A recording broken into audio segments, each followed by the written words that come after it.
నదికి సంబంధించి తెలంగాణ నుంచి వస్తా ఉన్న నీళ్లు, మూసీ నది నుంచి వస్తా ఉన్న నీళ్లు, ఇవన్నీ కూడా పులిచింతల్లో కూడా ఆల్రెడీ నిండి ఉన్న కెపాసిటీ.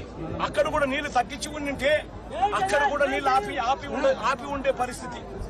కానీ అవన్నీ ఏమీ చేయకుండా, ఎక్కడా కూడా నీళ్లు తగ్గించకుండా 30వ తారీఖు నుంచి నీళ్లు తగ్గించుకుంటూ వచ్చిందంటే ఒక 8 లక్షలు 9 లక్షలు క్యూసెక్కులు అలా పారుతా పోయిండు 30వ తారీఖు నుంచి. అప్పుడు ఈ మాదిరిగా భీకరంగా 11,35,000 క్యూసెక్కులు వచ్చే పరిస్థితి ఉండేది కాదు. వచ్చే వాటర్ ఇది శ్రీశైలం అప్పటికే నిండిపోయింది, నాగార్జునసాగర్ నిండింది, పులిచింతలు నిండింది. అక్కడి నుంచి హెవీ రెయిన్ఫాల్తో ఇవన్నీ వచ్చాయి. ప్లస్ ఇక్కడ పడిన వర్షంతో ఈ నీళ్లు వచ్చాయి. ఇక్కడ ఎక్కువ వర్షం పడింది, లోకల్ క్యాచ్మెంట్లో నీళ్లు వచ్చాయి.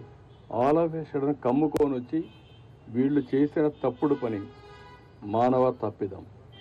ఆ రోజు వీళ్ళు బ్రీచ్ చేసింది కానీ మేము కానీ చెక్ చేసుకొని ఉంటే, ఆ బ్రీచెస్ క్లోజ్ చేసి ఉంటే ఇప్పుడు ఈ నీళ్లు